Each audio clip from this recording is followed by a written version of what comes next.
নৌকায় করে দেবী লঙ্কেশ্বরী শ্রীলঙ্কা থেকে আসেন দীঘার অদূরে মিরগোদা লঙ্কেশ্বরীতে। লঙ্কেশ্বরী মায়ের ইতিহাস বহু প্রাচীন।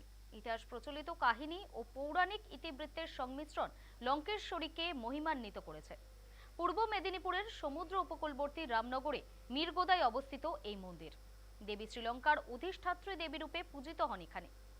কথায় আছে, লঙ্কাধিপতি রাবণের ওপর রুষ্ট হয়ে লঙ্কেশ্বরী দেবী চলে আসেন এই অঞ্চলে। রাবণের সীতাহরণ সহ নানা অন্যায় কাজে অসন্তুষ্ট ও ক্রুদ্ধ হন এবং লঙ্কা ছেড়ে একটি সুসজ্জিত নৌকায় এখানে পাড়ি দেন দেবী। এই মন্দিরকে ঘিরে নানা অলৌকিক কাহিনী প্রচলিত রয়েছে। এই মন্দিরের পিছনে রয়েছে এক বিশেষ গাছ, যার নাম কেউই জানে না, যে গাছের নাম অজানা গাছ। মায়ের মন্দিরে যেমন ভোগ দেওয়া হয়, ঠিক তেমনই মন্দিরের পিছনে সেই অজানা গাছের পেছনেও ভোগ দেওয়া হয়। স্বাধীনতার বহু বছর আগে দেবী চলে আসেন ভারতবর্ষের এই উপকূলবর্তী এলাকায়।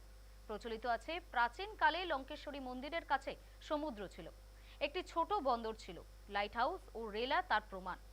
মন্দিরে একদিকে যেমন দেবীর মূর্তি রয়েছে, ঠিক তেমনি ভাবে মাঝি স্বরূপ তার আর একটি বিশেষ মূর্তিও রয়েছে।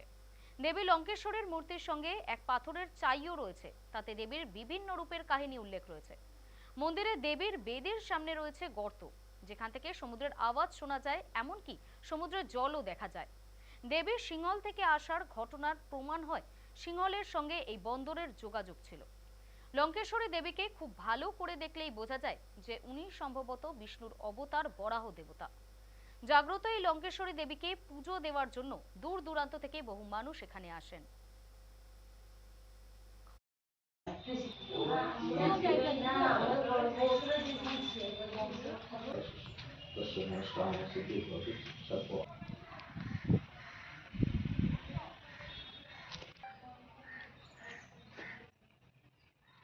মানে প্রায় প্রতি বছরই আমরা আসি, বছরে প্রায় আসি, পুজো দিয়ে আসি। মায়ের এখানে প্রচুর জাহির আছে, সেজন্য এখানে আসি আমরা পুজো দিতে। মানে মা খুব জাগ্রত দেবী। হ্যাঁ হ্যাঁ হ্যাঁ। বলা হয় যে সমুদ্র থেকে ভেসে এসেছেন এই দেবী। এখানে কোন কোন এলাকা থেকে মানুষজন আসে আপনাদের এখানে? প্রায় এখানে সব এখানে প্রায় জায়গা থেকে আসে এখানে পুজো মায়ের দিতে। কাছে মানত করে মনস্কামনা পূর্ণ হয়। হ্যাঁ, পূর্ণ হয়।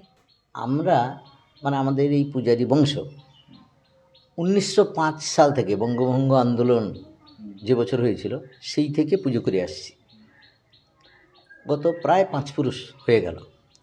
তার আগে এই গ্রামের পাহাড়ি বংশ, গঙ্গাধর পাহাড়ি, গদাধর পাহাড়ি, ওরা পুজো করত, ওই বংশ পুজো করত।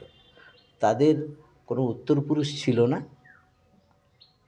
শেষে মেয়ে ছিল একটি। সে আমাদের পূর্বপুরুষ ভৈরব দাসকে সেই মেয়েকে দিয়েছিল এবং এই দেবোত্তর সম্পত্তি সহ দেবীর সেবা পূজার অধিকার দানপত্র করে দিয়ে গিয়েছিল। সেই থেকে আমরা পুজো করছি। আমাদের দলিল বত্রাজি ঠাকুরের যেটা আছে সে মহারানী ভিক্টোরিয়ার আমলে, কিন্তু দেবী আরও প্রাচীন। কত প্রাচীন আমরা ঠিক জানি না। বললাম তো আমরা 5 পুরুষ পুজো করে আসছি, তার আগে ওরা পুজো করতো। আচ্ছা, এই পুজো করে আসছি আমরা দীর্ঘকাল।